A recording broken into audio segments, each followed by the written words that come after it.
Hello, I am Akia Garnett, your host for the Akia Garnett Show. Welcome to today's episode. And it's a special episode brought to you via Google Plus Hangouts. I am so excited because I'm going to be talking to Dwight Deneal, and we are talking about nonprofit does not equal hand to mouth. It's moving beyond fundraisers, money, and volunteers. And I know that that sounds like a mouthful, especially in the day of nonprofit fundraising, and there's just so much stiff competition, especially in the Washington, D.C. metropolitan area. But I wanted to have this conversation because of some of the work that I've done with nonprofits, and because I understand how difficult it is to brand yourself, to create a compelling vision and mission that helps draw people in and help people to get excited and to cheer for the actual cause that you support, and to get in committed board members and build a volunteer base and have events and all of the things that drive nonprofit executive directors and boards of directors crazy, and that sometimes may not yield the results that one is hoping for. And one of the reasons why that can happen is because there's a lack of an emphasis on the actual mission of the organization versus some of the other things that keep us busy as we are supporting the organization. I've had the luxury and the pleasure of supporting many nonprofits, either as a board member or as a volunteer, as an interested person, as a person who's doing the branding for these organizations, as a person who serves in some sort of an advisory capacity on a seasonal basis or a more frequent basis, you name it, I have in some way, shape, form, or fashion supported nonprofit organizations. And it is such a great thing to support nonprofits because they are tend to be headed up by people who are so passionate for the cause, and you can't help but want to support them. But they, like any business, have to deal with the intricacies and challenges of running an organization and, oh, by the way, keeping near and dear to them the mission and what they joined that organization for in the first place or started that organization for in the first place. And so I thought that I would have a conversation with Dwight because he has been doing some great work in the nonprofit realm, and I wanted to have him on to talk to you about the nonprofit organization work that he has done and also the work that he has done in the small business community. And we're going to talk about some of the challenges, some of the successes that he's seen, and try to leave you with some points on how we all can, when building a brand for nonprofit organizations, master our brand. Hey there, Dwight. Hi, Akia. How are you? Hi, welcome to the Akia Garnett Show via Google Plus Hangout. Thanks for having me. I'm looking forward to this conversation. Yeah, so am I. Now, we can jump in and tell people how we met, but why don't you tell everyone how you are using your time these days, how you are working and laboring in the vineyard in your career. It seems like I wear a lot of hats these days, but by day, the occupation that pays me, I'm a senior small business specialist for the U.S. Department of Health and Human Services, where my primary role is to be the internal stakeholder and advocate for small business contracting for the federal agency. So I do a lot of internal stakeholding engagement to heads of contracting agencies, in addition to external engagement, meeting with small business owners, local chamber of commerce. I just wrapped up a presentation for the Montgomery County Chamber of Commerce during their annual Gov Connect conference last Friday. And so I really enjoy working with your everyday small business entrepreneur who has, more tenacity than I do right now to start their own business and help them see it through a infancy stage to a sustainable, profitable business that is employing, thousands of folks. In addition to that, outside of my day-to-day role that pays me, I'm the current chairman of the board of directors for African Continuum Theater Company. It's the Washington, D.C.'s oldest and only full-time African American professional theater company. And I must say it is a joy, honor, and privilege serving as board chair for a nonprofit. I can't stress enough that chairmen of organizations need to be passionate about those organizations in which they serve on. And I'm very much passionate about mine. I enjoy serving African Continuum. Um, we've grown tremendously under my leadership and tenureship as chairman, and it is just an honor and joy. In addition to that, I also serve on the regional board of directors for InRoads Incorporated, which is one of the world's largest nonprofit organization that develops and places talented college students and corporate paid internships. So I'm on their Mid-Atlantic Regional Board of Directors as the alumni representative and governance committee chairman. That's awesome. So I'm glad that you brought up InRoads, because that's how Dwight and I met. I was leading a vision mapping session for one of the regional organizations within InRoads, and Dwight was a part of that conversation that we were having, and as a result, he and I connected and found that there, of course, were many other things that we could talk about. And so I'm glad to bring him to the Akia Garnett Show to have this conversation with me. So let's talk about the work that you're doing with the Continuum Theater. Tell us more about that, because you know, that in itself is a whole other topic in terms of it being the only full-time, and in a time where, you know, the arts are continuing to disappear from the lives of youth and so forth, and, you know, it really is few and far between where they can find organizations that would help them express some of those creative sides of themselves. And so tell us about the organization and how you became part of it. Well, I joined the board of directors in January of 2012 and became chairman in September of 2012 to lead the organization through some turbulent times. As Akia mentioned, you know, the Great Recession that we're in or have came out of, depending on how you look at the economy, has really hurt and crippled a lot of nonprofit organizations, especially in the arts industry. And so this organization, African Continuum, was going through a lot of turbulent times, changes in board of director leadership, changes in staff leadership. And so I kind of came in to bring some stability towards the organization and help it put itself on a more sustainable path.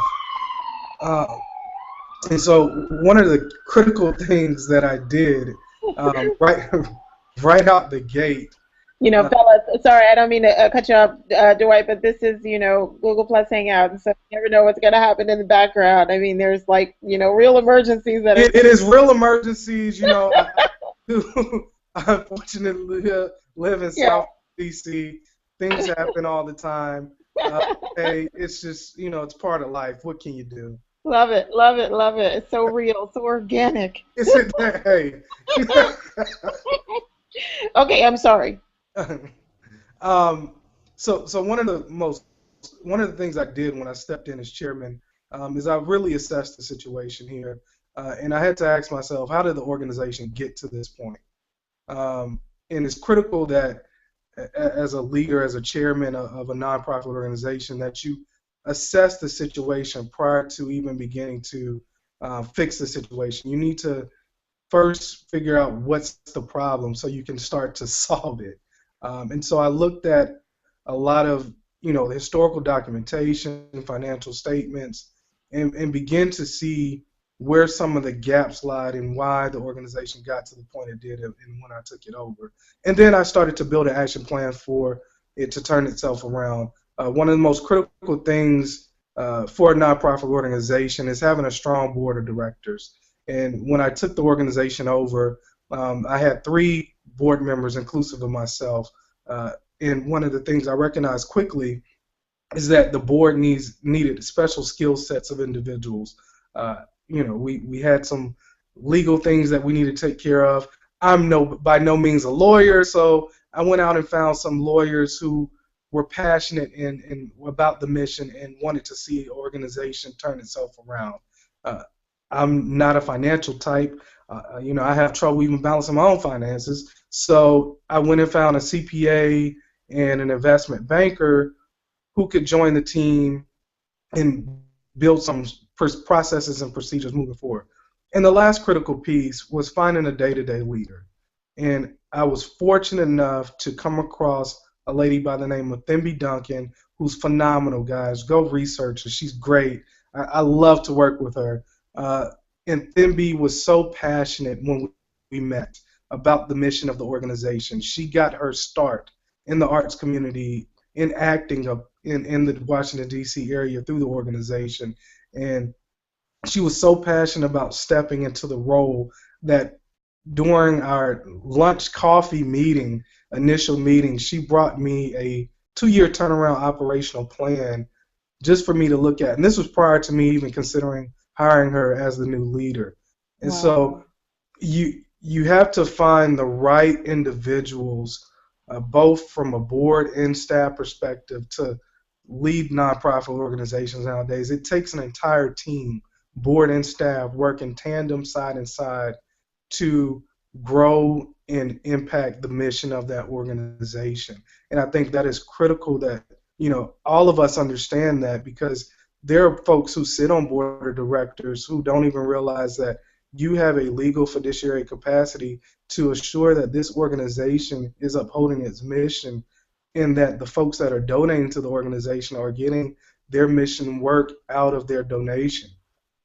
And so you have to have that tandem and team working in place to make sure that the mission of the organization is being met. Wow. So help me understand more about the mission of the organization before we get into some of the subtopics that are associated with the title of today's conversation. Tell me more about the mission.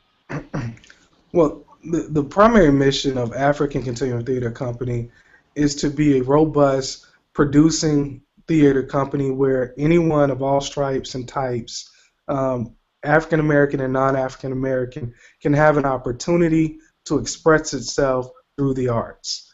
And in the arts, I mean, whether it be a play, musical, directing, writing, we have a robust program initiative where either you're a writer, you love to write plays, and we have professionals that critique them. If you're an actor, we're advocating for you to get on stage. And so it is a robust organization that strives to provide folks and individuals of all stripes and types, African American, non-African American, an opportunity to express themselves through the arts. Okay, great. And the first part of the title today is on nonprofits not being equal or not equating to this whole concept of hand to mouth, which is how I believe a lot of nonprofits operate internally, and it's also how their brands tend to look externally. Them not having the resources that some of their corporate counterparts might have. What can you say about that, and it not be, even though as we probably have some executive directors who are watching this publication right now and are thinking about their own budgets and what they look like when it comes to branding, how can you elaborate on that? Because hand to mouth is certainly how I'm sure most of today's nonprofit organization leaders feel. Right. And so when it comes to living hand to mouth for a nonprofit, which a lot of organizations do, again, it goes back to one of my former points prior to this topic, which is how did we get here? And so I think a lot of executive directors, in addition to their board leadership, really need to sit down and assess how did we get to this point to where we're constantly struggling for funding streams, constantly doing low-hit campaigns to get folks to donate. So really asking yourself, how did we get here, so that you can begin to address the problem.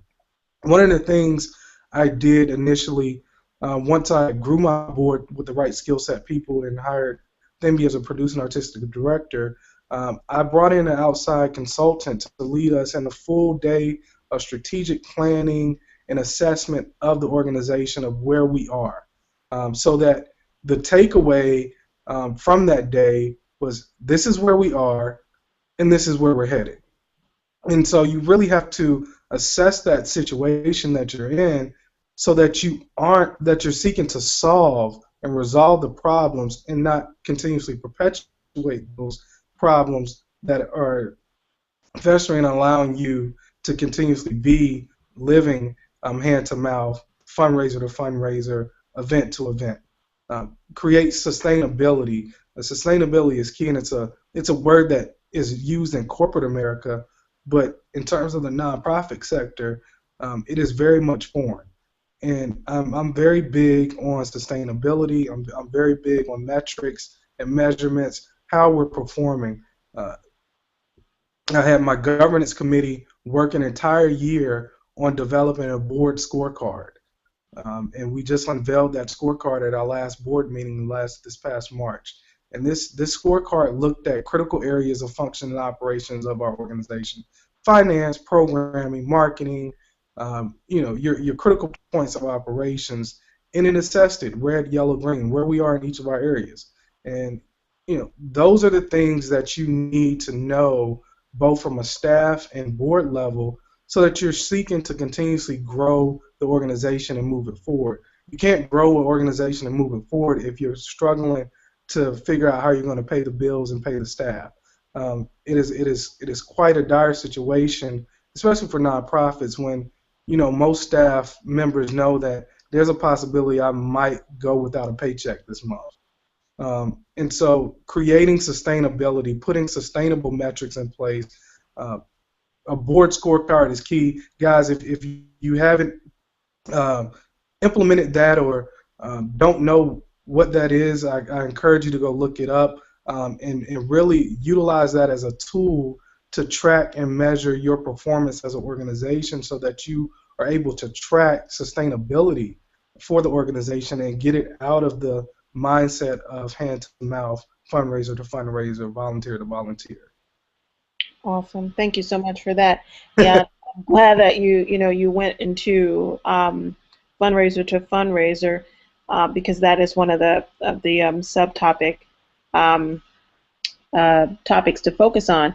And fundraisers are such a huge part of nonprofits nowadays. Mm-hmm. And many nonprofits have 5, 6, 7, 8 of them a year. Big ones or signature ones, and then they've got these other little things happening throughout the year as well, as many things as they can possibly put in, all of them with the intent to raise money. And sometimes they can be very successful, other times they're barely breaking even on these programs or taking a loss. And at the end of the day, you've been busy, you've been working in the organization and on the organization, but have you really made progress? Right. And have you really moved closer to the mission, or are you operating in the mission? And so when you talk about fundraisers, help us understand what you think about fundraisers and how fundraisers can perhaps be a bit more strategically used, right, so that all of the time that a nonprofit team and board members and staff members are spending each year isn't just to coordinate these events, right, which what tends to happen. Yeah, and fundraisers are key for any organization, a nonprofit organization. You have to fundraise. You definitely have to fundraise. That's critical to the sustainability of the mission of the organization. But how you go about fundraising should be very strategic and tactful. there are a lot of organizations who, as Akia mentioned, have 4 and 5, 6 fundraisers events a year that are really both stressing the staff to put them together and the board to support it. So how do you go about strategically fundraising for the organization? Well, I think you have to backtrack a little bit and really look at the funding model for the organization. What is your diversification of funds for the organization? A lot of nonprofit organizations, especially in the arts, are very top heavy on grants. Grants are one-time deals that you have to apply for every year, and a lot of these grants are matching grants, meaning you have to have the funds in your account in order to get the funds from the grant. And so looking at that diversification of funding model and saying, okay, we're top heavy on grants. What can we do to engage the individual donor base? And what can we do to engage the potential corporate sponsorships for our organization? You don't have to do those types of things just by fundraising. There are various metrics and measures that you can do. Looking at your individual donor base, looking at your donors, who your folks are, why are they supporting you? Do some focus groups. Tap a few folks and say, hey, we just want to know why you made a $100 donation towards us, and get their feedback. See what they're looking for. A lot of them probably don't want to attend the fundraiser. They just actually want to write a nice $100 check to you and see a kid, strive to be the best child they can be and close the achievement gap. So looking at your individual donor base, understanding them, and then tailoring your fundraising towards them. Whether through it's the new thing right now is crowdsourcing. How effective that is really determined by the project, really. But looking at a crowdsource campaign.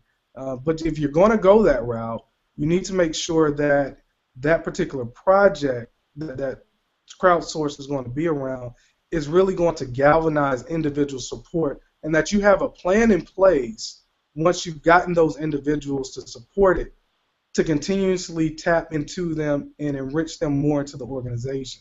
There are a lot of organizations who put these crowdsourcing campaigns together to raise $15,000, $10,000, $20,000, but they have no more further engagement with those individuals who supported that particular campaign. And so you really have to start to begin to cultivate the donor and understand what their needs are. And that's how you begin to move and get beyond multiple fundraisers a year. And lastly, and it's a very taboo subject in the nonprofit sector, is endowments. They're an endowment fund, if managed effectively and created in the right way, can create long-term sustainable operating capital for the organization. For example, the V Foundation, which is a foundation that focuses on cancer research, has an endowment fund that covers all its administrative operational expenses on an annual basis. And they tout the fact that 100% of your donation goes back out towards cancer research. Wouldn't that be a phenomenal stat for every nonprofit to say that 100% of your donation goes back towards our mission? It doesn't cover operating costs, it doesn't cover our buildings, it doesn't pay our staff. No, what you give to us goes directly back towards our mission. And I think that's what we have to strive for as an organization, as nonprofits. That's what I'm pushing African Continuum to strive for, is we want to get to a position, we want to be at a point to where I can firmly stand in front of a room of donors and say, hey, 100% of what you give to this organization goes directly towards the mission. It does not cover administrative and operational costs. That's how you build sustainability. That's how you get past individual fundraisers to make ends meet. That's how you get past sending out these letters, these campaigns, end of the year letters. You've got to think long term. You have to think 20, 25, 30 years down the line. How do we get this organization to that position? And mind you, the V Foundation really isn't a old nonprofit at all. It's really maybe a decade and a half old. And so if they were able to ascertain an endowment fund within a decade and a half or plus to cover its operational expenses to tout that 100% stat, then certainly organizations such as African Continuum and even your organization can do the same. That's awesome. Thank you. Thank you so much.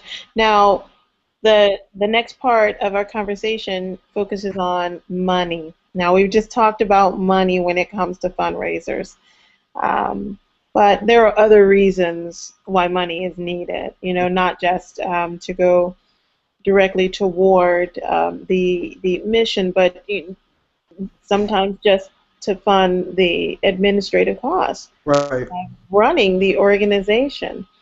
And so many nonprofit organizations are not afforded the privilege of having full-time staff members. Right. We're not going to talk about volunteering in this part. We're going to save that for the next few minutes. Mm-hmm. But for right now, there are true overhead costs and true general and administrative costs for every organization. And of course, with the dollars that are raised, most people would love to say 100% of our funding goes toward the mission, but you know, they find themselves struggling to just pay even a part-time executive director, Right. or pay an attorney, or pay an accountant, or pay for some of the things, the basic necessities that are needed to just send out postage, or I mean, send out mail, just buy Right. stationery. Right. You know, some people are still operating their nonprofits from their basement or from their attics. They're not That's even, true. they're just at this bare bones budget.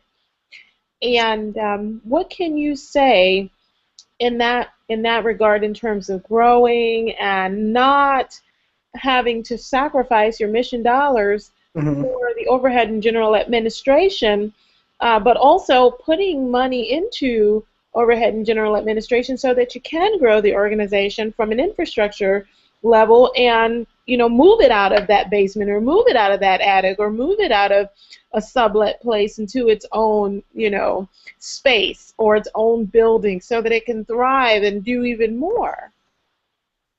Well, you hit on a topic that we're currently dealing with at African Continuum. Our artistic director is part-time. We have very much a bare bones budget. But if you were to look at our operations and programming, since she took it over the helm and carried forth her artistic vision, one would believe that we had a robust budget. And so there are very much things that you can do from a programming perspective that is at bare bones cost, but has such a more tangible impact that makes it seem as if the organization has more money. You definitely need to have operational funds to cover and support the operational capacity of the organization. And so the question becomes, well, how do you go about getting that type of cash flow in addition to expanding and trying to grow the organization? Well, one of the things we talked about in our last board meeting was just that topic. And, you know, I worked with my artistic director to say, hey, well, you need to figure out a ballpark figure. Looking at the programming that we've done under a year in your tenure, how much would that cost to ramp that up 30% wise, in addition to getting to a point where we had cash flow to bring you on full time? And she brought that figure amount to the board. And what we then decided was, okay, based upon that, realistically, how much can we as a board go out through our networks, through our resources, even within our own pockets, and contribute to that pot of money? And so what we have is two types of actions going on. We have the artistic director who's figuring out her own strategy on how she's going to ascertain that working cash flow. We have our board executing its own strategy to ascertain the working cash flow, so that we have two agendas with the similar purpose working side by side to achieve that. And so we set a timeline, and we wanted to have X amount by August 31st, which is the end of the operating year for the organization. And we've put that into our board scorecard, and we're tracking it, and we have metrics behind it. We get biweekly status updates from my fund development chair on my committee on where we are as an organization towards a particular goal, what we're doing, who are we engaging. Are we talking to high-end donors? Are we going to do a crowdsourcing campaign? You definitely have to figure that plan of action out. And, to be honest, it should not and it cannot bear the weight on the staff alone. I think board members step into situations in a nonprofit organization where they they feel as if the responsibility of fundraising isn't a part of their duties. And I just signed up. I just signed up to, say, hey, I have a play going on and I want to invite some friends. Well, no.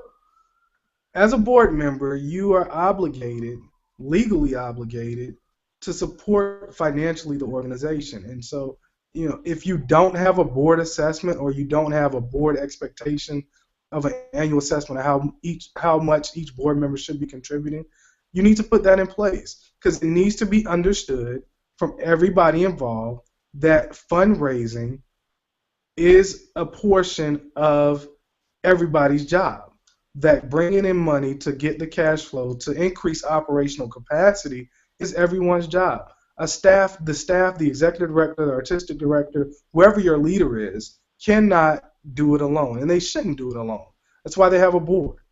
But to the flip side of that, the staff also has to recognize that they play a critical part into bringing in that money for the organization.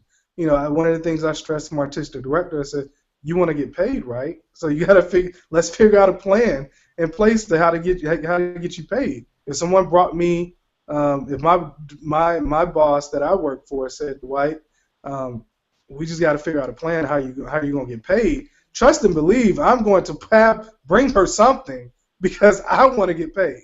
So there needs to be two plans in place to work to bring the working capital and cash flow for the organization, and it bears the weight on both ends, both the board and senior staff. Well, Dwight, what about people who are starting up their nonprofits and, they're not as eloquent? Maybe they don't have the education or they don't have the wherewithal. They just have a mission in their heart. And, you see so many nonprofit organizations where it's run by its founder. Right. And they don't grow it very large. They're working that thing from the bottom of their heart, and they're just moving around pennies every year, but they want it to be so much bigger. What piece of advice can you give to them, aside from going back to school, getting your degree, learning some nonprofit management skills, and going out and getting the savvy board who can do everything for you? So many nonprofit leaders are just not there. Right, they aren't, and it really starts with equipping yourself with the knowledge base and tools to succeed. You don't have to go back to school. You don't actually need to go and get a certificate, especially if you're a nonprofit in the Washington, D.C. region. We have tons of resources available to nonprofit leaders. The Foundation Center of D.C. offers free training courses to anyone, nonprofit leader, general stakeholder who wants to learn about a particular topic. And so you can go to the Foundation Center's website and sign up for these free courses. They're normally given during the lunch hour, during the work week, and you can equip yourself with a content base to grow the nonprofit organization. And in addition to that, there are a few other resources out there. The Center for Nonprofit Management Advancement, they offer a lot of courses as well. Some of those are paid, but equip yourself with the knowledge base to grow the the organization first. You have to be somewhat knowledgeable and astute on nonprofit laws, governance. I mean, if you're a nonprofit organization incorporated in DC, the DC nonprofit law bill impacts you heavily. I mean, you need to know that because that requires you to submit an annual report, a biannual report to the DC nonprofit office on the mission and impacts of your organization. And if you're not in compliance with that, you're not in compliance with the law, and thus you're at a point rather where you could lose your nonprofit tax status. So equip yourself with a content base.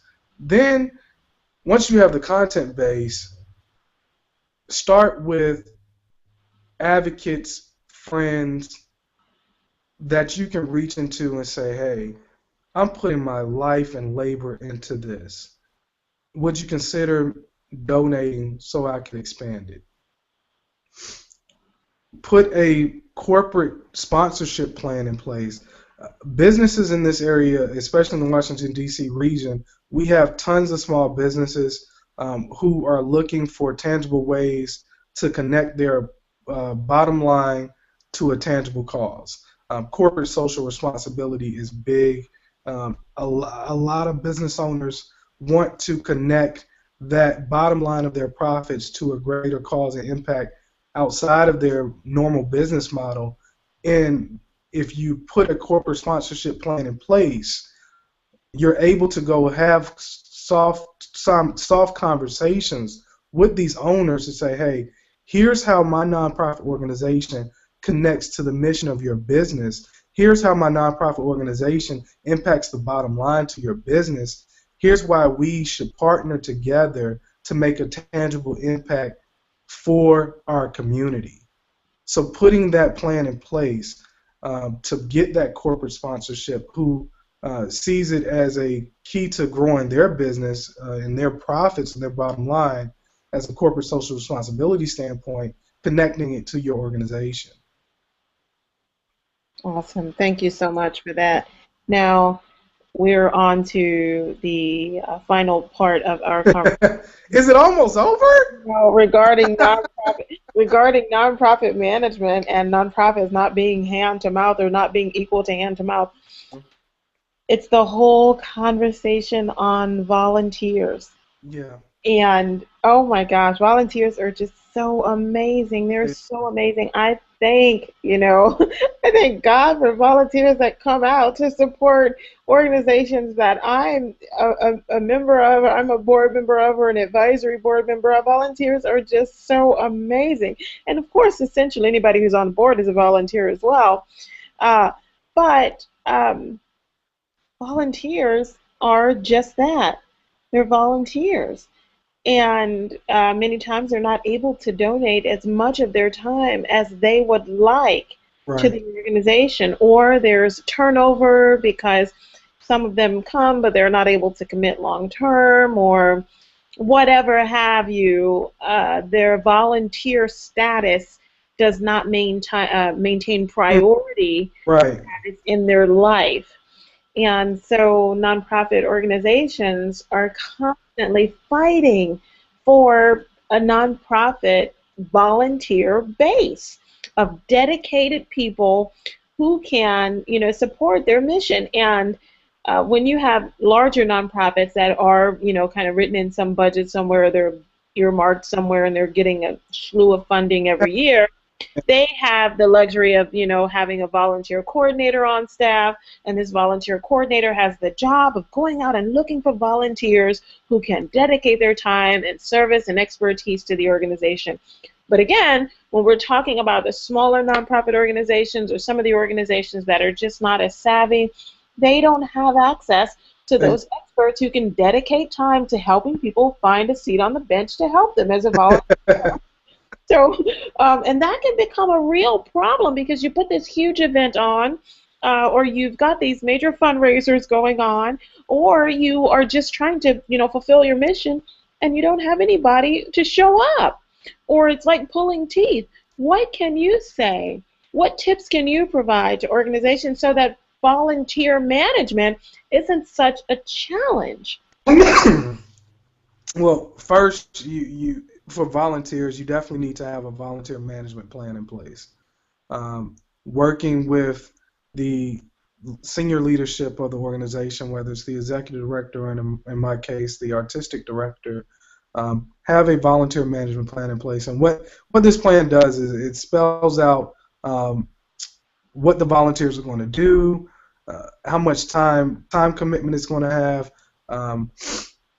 Really, it's almost like a type of contract type deal, but it really assures that you have a risk mitigation plan in place in the event that this particular volunteer isn't able to commit fully to the time level that you need them to.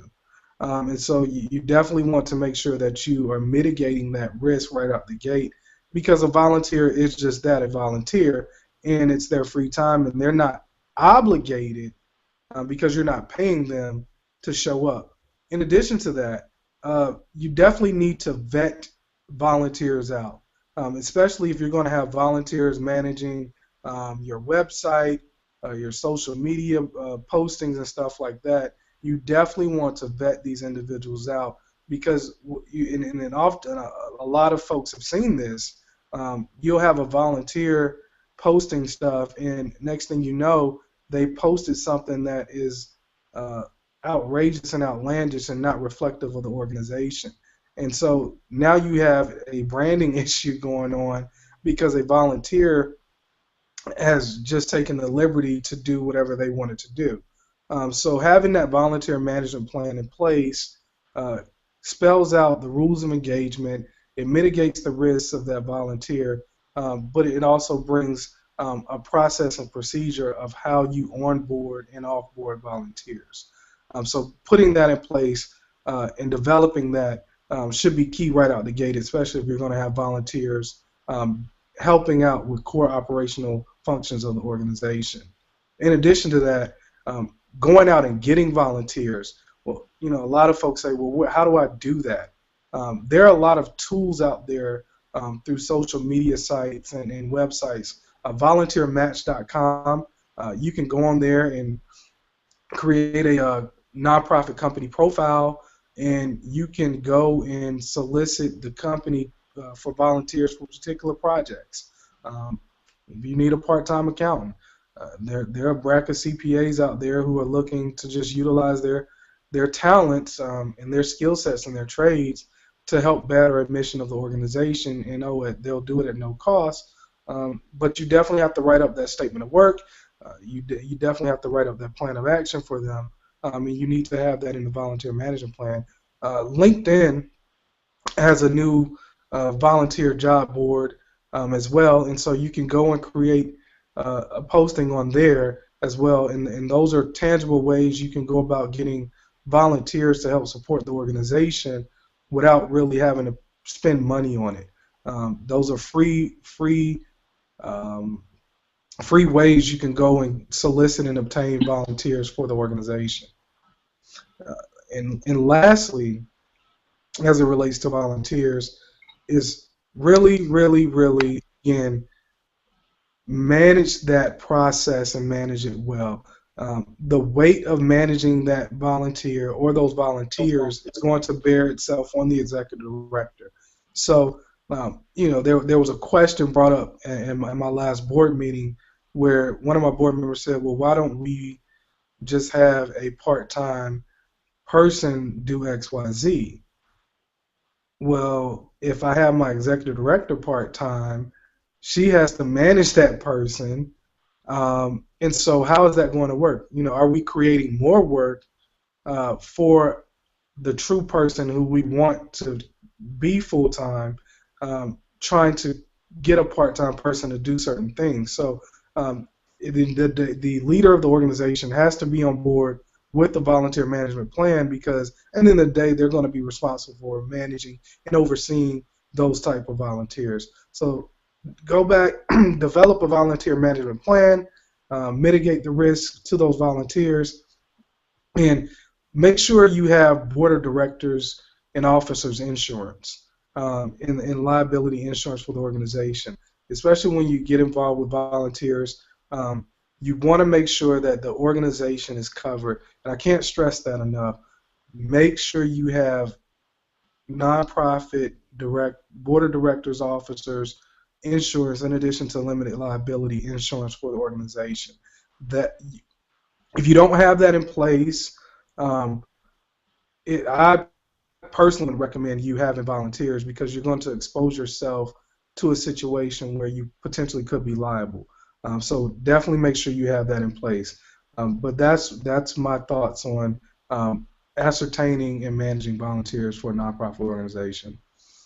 That's great. Thank you so much for that. Folks, as you can see, this fella is just, well versed when it comes to helping people understand the benefits, the wonderful benefits of running and maintaining a nonprofit organization. But he also is filled with good information on how to stay afloat and legitimately, and how to build the ranks in your nonprofit organization so that you can work within your mission and ultimately achieve your vision.